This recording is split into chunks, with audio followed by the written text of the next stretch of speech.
ඇවදුරුපුර අම්මී රෝහලි විශේෂඥ වෛද්‍යවරිය දැන් දන්නවනේ ඉතින් එයත් ඇතුලේ. ඔන්න කොහොම හරි අද පෙරවරුවේ හිටපු අමාත්‍යවරයා ඇතුළු පිරිස අල්ලස්තෝ දූෂණ විමර්ශන කොමිෂන් සභාව වෙත පැමිණියේ ප්‍රකාශයක් ලබා දීම සඳහායි. මට උදේම ආව නිවුස් එක. ඒ නිවුස් එක ආපු ගමන් මේ කාමන්ත තමයි කිව්වේ මෙන්න මේගොල්ලෝ අත්අඩංගුවට පත් වෙලා කියලා අපි ඔෆිෂියලි ඒක නිවුස් එක එනකන් අපි ගැහුවේ නෑ. දැන් තමයි පත් වෙලා තියෙන්නේ. අයථා වත්කම් ඉපැයීමේ සම්බන්ධයෙන් හිටපු අමාත්‍යවරයාට එල්ල වී ඇති චෝදනාවකට මෙලෙස කේලිය රඹුක්වැල්ල ඇතුළු තිදෙනා අත්අඩංගුවට ගනු ලැබුවා. 2024 මාර්තු 14 වෙනි දින අල්ලස් දූෂණ නාස්තියට එරෙහි පුරවැසි බලවේග සංවිධානය. ඔව් කමන්තල තමයි අපරාධ පරීක්ෂණ දෙපාර්තමේන්තුව යොමු කරන ලද හිටපු අමාත්‍යවරුන්ගේ වත්කම් බැරකම් විගණනය කර ප්‍රකාශයට පත් කරන ලෙස ඉල්ලා පැමිණිල්ල සම්බන්ධයෙන් වන පරීක්ෂණයට අදාළව මෙම අත්අඩංගුවට ගැනීම සිදු වී ඇති බව වාර්තා වෙනවා.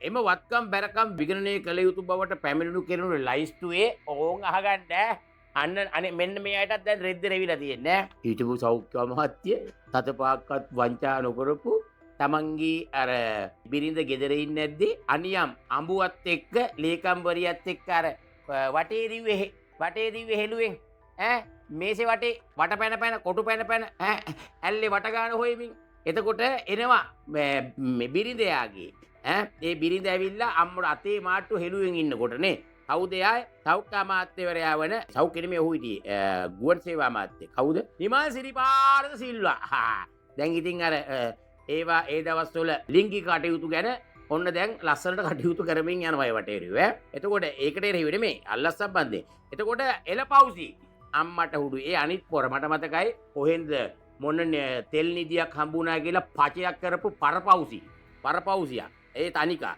ඊළඟට තමයි මේ එන්නේ කවුද කිඹුල් රාජිත අම්මට හුරු නැව්ගිලුපේකේ කිඹුල් රාජිත තියෙනවා අනිකා පව් දෙයියනේ මේ කාට යකෝ ජනාධිපති වෙලත් අපෙන් කකා ඉන්නවා අද අපේ බදු මුදල් වලින් කකා ඉන්න මල පෙරේතයා හිටන් හුටන් නොත් මෛත්‍රීපාල සිරිසේන මේකට කාමන්ත්‍ර දීපේ මෛත්‍රීපාල සිරිසේන විතර නෙමෙයි මෛත්‍රීපාල සිරිසේනගේ දුව චතුරිකා සිරිසේන ඊට පස්සේ දහම් සිරිසේන ඒ කාලකන්ණි කොහොමද හෝටල් ගත්තේ මේ වාහන ගත්තේ මේ පොමණ ධනස්කන්ධයක් කොහොමද තාත්තා ජනාධිපති වූව පසු හම්බු කරගත්තේ කියලා ඒවත් මේ නම් ටිකට දාන තිබ්බා.